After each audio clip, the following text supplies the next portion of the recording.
Hey there, everyone. Welcome back to the Nothing But Net podcast. As always, I'm Mitch here with Ryan and Judah, and today we'll be doing a mock draft for picks 1 to 10. So, the Boston Celtics have the first pick in the draft, and who do you see going first, Judah? I think it's an all-around consensus that Markel Fultz will get selected number one overall. I mean, Danny Ainge loves him, and Alonzo refused to go to their workout, so I don't think they have any chance of drafting him at all. So I think Markel is number one for them, and he's the most NBA-ready player in the draft, so it just makes sense for them to select him. Yeah, I mean, look, what scouts are widely calling him almost a mix between Chris Paul, James Harden, and Damian Lillard. So, it's exceptionally hard to, pass up on that. This being labelled one of the most stacked drafts in recent history. Saying that it's pretty hard not to look bad after last year's draft, Oh, yeah. When Rookie of the Year, I think you were saying it's going to be Dario Saric. Yeah, something like that, So, yeah. Or Embiid, who wasn't even in that draft. He And only played played 30 like- games. So, it just shows the poor quality that was in last year's draft. I think it's going to make it look even worse this year, and I think to kick it off, Markel Fultz will be number one. Nah, definitely. Anyway, so the second pick for the Los Angeles Lakers looking like Lonzo Ball. Would you agree? Would you disagree? Yeah, I think that's pretty set in stone. I mean, his family saying that he would only play for the Lakers sort of solidified that relationship. But I couldn't imagine Magic Johnson passing up on Lonzo Ball. I mean, he's a great talent in the draft. And if Celtics don't select him, which I don't think they will because he's not working out with them, I think Lakers will definitely pick up Lonzo. Oh, could you imagine the backlash if Magic Johnson doesn't pick him? Yeah, it'd be funny. Though. They're going to cop... Drama. Yeah, I mean, he's going to cop a crapload. Imagine if they don't pick Lonzo Ball, and let's say, Lonzo Ball ends up being, best case scenario, better version of Jason Kidd with a jumper. Yeah. Hall of Famer, blah, blah, blah, multiple MVPs. This is going to be looked back on one of the worst decisions in Laker history, essentially. So, look, I think, to be honest, Magic Johnson's hands are tied. It's the stars have aligned and it's meant to be. Lakers weren't even expected to get a pick at all, because if it fell outside the top three, Philly would get it. They somehow won the lottery. I think Phoenix Suns fans are pretty annoyed about it. But, again, Lonzo Ball set in stone. It's going to happen. He's going to be a Laker, and D'Angelo Russell will either be traded or he'll be playing shooting guard next year for him. Anyway, so the third pick, the Philadelphia 76ers, a team that's been in the top five for a long time. It's hard Trust to, the process. Yeah, hard to remember a draft when they weren't there. Who do you see going for them, Judah? Well, it has to be Josh Jackson. I mean, he'd be the next one in the order as far as, and he's the best forward in the draft. I mean, I know they selected Ben Simmons last year, but Brett Brown and a lot of staff at Philadelphia say that they are intent on Ben Simmons playing point guard, even though it seems he has grown to 7 foot. Not sure if that's true or not. But that means they have a void at the small forward to fill, and Josh Jackson would fit in perfectly since he's a great offensive and a great defensive player, which is something I think Philly definitely needs. So it wouldn't surprise me if they selected Josh Jackson. I agree he's the best player available, but I don't know if he fits the need. You look at a team like Philly, they need shooting desperately. So I think they'd have to pick Malik Monk, to be honest. Or Jason Tatum.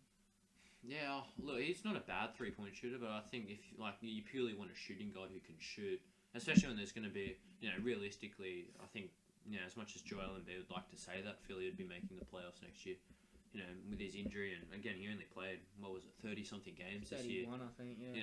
You can't expect him to play a full season next year, still getting used to the NBA. So I think the best choice they could do is go with shooting guard Malik Monk. He's the best shooting guard in the draft. Automatically add range to, and he'll fit in the NBA perfectly. Athletic. And, you pair him up with a guy like Ben Simmons, or if they want to move Simmons to small forward regardless and go and sign a point guard free agent, you still have that flexibility where you're not sort of locking yourself in. Whereas, if they draft a point guard like Dennis Smith Jr., De'Aaron Fox, you're sort of limiting yourself to who else you can play in what positions. And they've got a massive void at shooting guard. And you got to imagine they've still got guys like Robert Covington that can play the small forward for him for a year, and look to get a free agent, or just stick with that. Yeah, no, definitely. So now the fourth pick in the draft, the Phoenix Suns. You mentioned them earlier being upset about the Lakers. Jason Tatum, would he be a good fit? From the mighty Duke, Ryan, your favorite university. Yeah, well, I'm calling him the next Paul George, to be honest. he looks fantastic in terms of the offensive side, and I think he's exactly what Phoenix needs. Look, they need a scorer, and they need one now. Well, they're definitely not getting a guard. Oh, my God. If they draft a point guard, or like De'Aaron you said, Fox, any yeah. guard, I'll be extremely shocked. Yeah, I could see them perhaps taking Jackson if Monk does go third. Yeah. But again, no. Look, they need a forward, and at this stage, I think Jason Tatum's realistically, the best one available for him.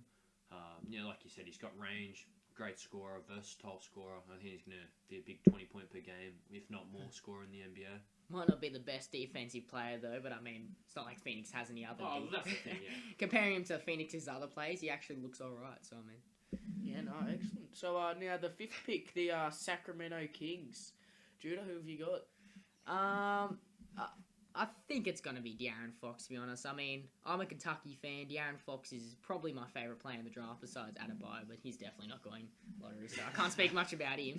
But yeah, no, De'Aaron Fox, he's my favourite point guard in the draft. I mean, I like to think that he's better than Lonzo and that, but he's probably not. But I'd like to think that. Yeah, no, he's a great player, and it'd be good to see him pair up with Buddy Hield in the backcourt there.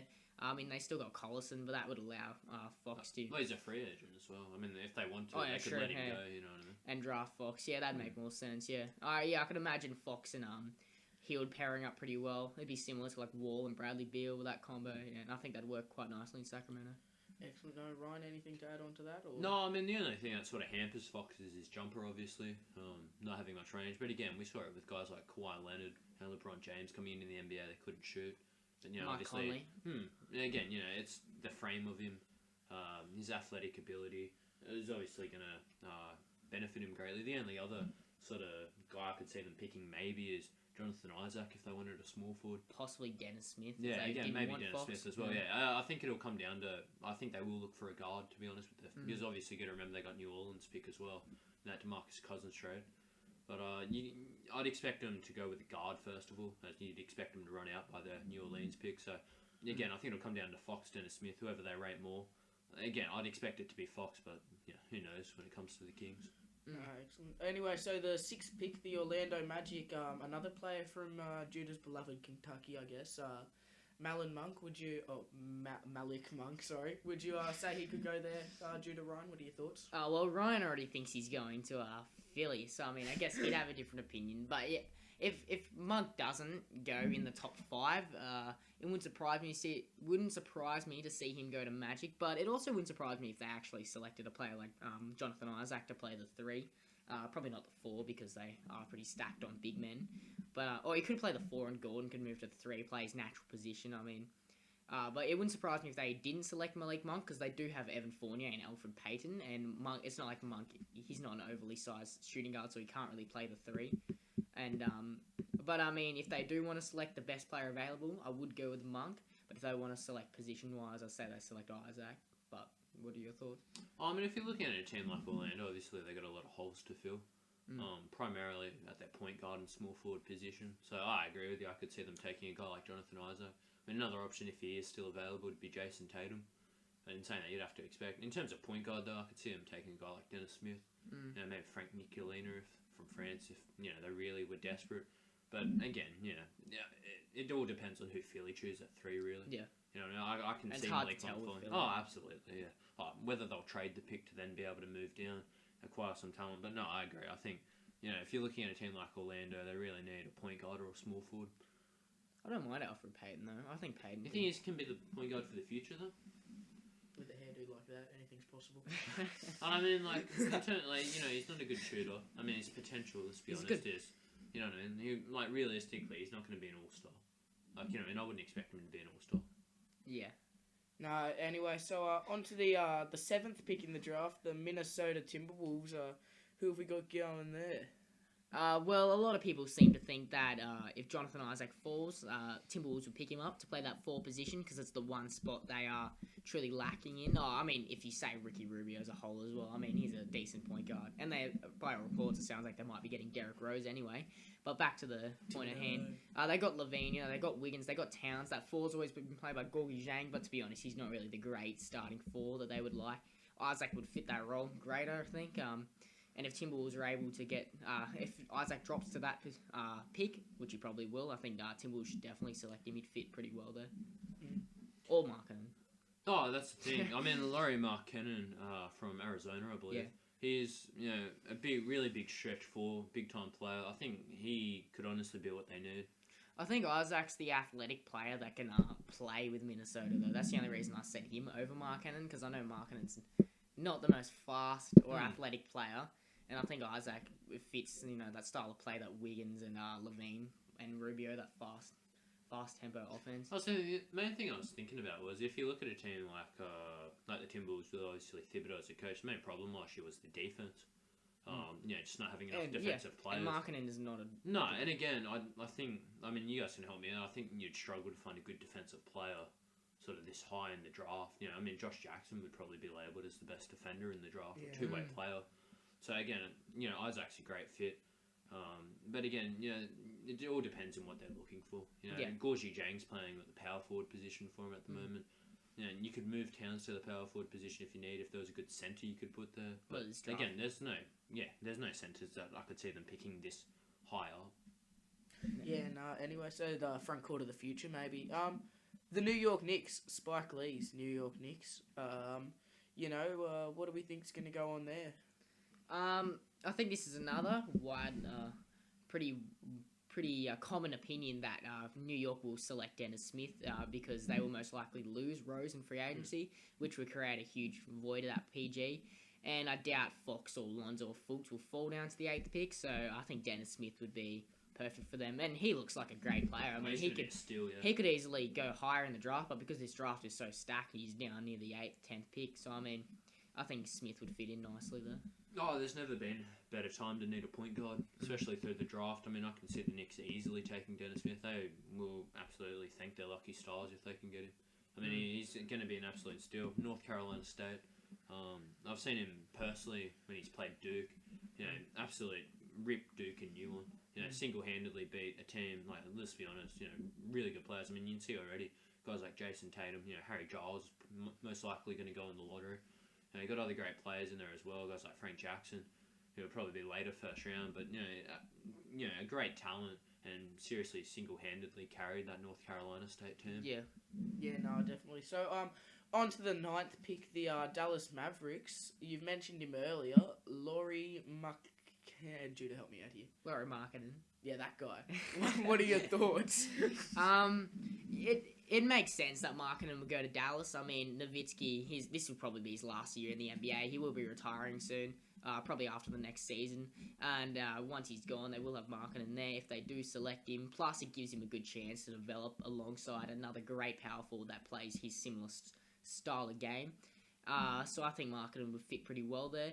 I mean, if they do want to go after a PG, they can always pick up Frank. I'm not going to lie, I can't say his last name. I don't want to butcher it. Nico. Yeah, that. So I'm just going to call him Frank. But, if Dallas want to take a point guard, which they do not have after losing Darren Williams, unless they want to keep Seth Curry. But Yogi Ferrell. Oh, yeah, Yogi Ferrell. But, No, he's not. He's not your future starting point guard. Yeah. Frank, I think they will either go with Frank or Frank the Larry Markkanen. Yeah, Frank the Frenchman. Yeah, that's his name. Look, I think Markkanen's pretty much set in stone unless he's taken earlier by a team like we said, Timberwolves. Look, there'll obviously be a bit of pressure, in being labelled the next Dirk, essentially. You know what I mean? Taking over, but I think he's got all the tools there to help him out. You got a guy like Harrison Barnes at the small forward position, who a couple of questions, and admittedly by myself as well, whether he could be a max player for him. I think he played quite well last year. Obviously there was a lack of talent around him, but still, he's still able to produce. I think he put up like 20 points a game or something. You got a guy like Nerlens Noel as well, who you can imagine is going to be the front court partner of Markkanen if he does end up going to Dallas. And that could be a good future young free agent front court. Well. No, he's a restricted free agent, so Dallas is going to be able to match any offer. Oh, okay. And from all reports by Mark Cuban, they sound fairly happy with him. Yeah, again, it'll all depend on. And again, this draft pick may decide whether or not he wants to stay. No, definitely. So on to the 10th and final pick that we will be covering in this this video. Zach Collins, the first natural centre that we've actually covered, this video. Ryan, what are your thoughts? Well, Zach Collins is a very good player from Gonzaga. For those of you who don't know, he's a big stretch 5. He can shoot the 3. Got a very nice mid-range game. He would have put up better stats, but he had to play behind that Kowalski Fat guy guy or with the something. beard. Yeah, Yeah. Karnowski. Karnowski, that's right. Yeah, look, he looks good. Good shot blocker. Very good shot blocker. But again, is he the best centre in the draft? Look, I'll be honest with you. The centre position in this draft is the most questionable. You've got guys like Justin Patton from Creighton, Bam Adebayo from Kentucky, you know, Jared Allen. From Texas, and then obviously Zach Collins from Gonzaga. There's a lot of debate about who is the best centre in the draft, and I'm sure, obviously we won't know for a couple of years now until after. But look, again, I think Zach Collins is a decent enough pick for the Kings. Look, you could argue that they've already got a guy like Willie Cauley-Stein. And Scal Labissiere. Who can play power forward. It really comes down to who's available. If anyone falls outside, that top 9, top 8, whether they can go for him. But look, again, it's not a bad pick. I think he's probably the best player available at that stage. You're looking at guys like Donovan Mitchell, Terrence Ferguson, perhaps. But again, they already are, fairly wing heavy. But then again, if you do want to look at it, you could say they could pick up a guy like Donovan Mitchell, let a guy like Ben McLemore walk in free agency and not re-sign him. Yeah, I mean, this pick doesn't make much sense to me since they had to already have a young front court for the future. I can imagine them playing him off the bench because I know that bench isn't the greatest looking bench in the NBA, and especially if Costa Koufos and that leave. So, I mean, it might be good to keep him as a 6-man, but yeah, it's probably the best pick available. It wouldn't surprise me if Kings traded that second pick. I mean, realistically, I think we're saying they got Fox at point guard, Hill at shooting guard, Blank at small forward. Then you got They might even look up at Cauley-Stein at center. Yeah, they might even be looking at some later picks, like Justin Jackson, OG, Anunoby. Well, that's the thing. Whether they trade the pick or decide that they're gonna, move up, because let's be honest, they've already got a fairly big front court. Yeah. Yeah, no, anyway, so that's our thoughts on the first 10 picks in this year's NBA draft. Thanks for watching, and see you next time.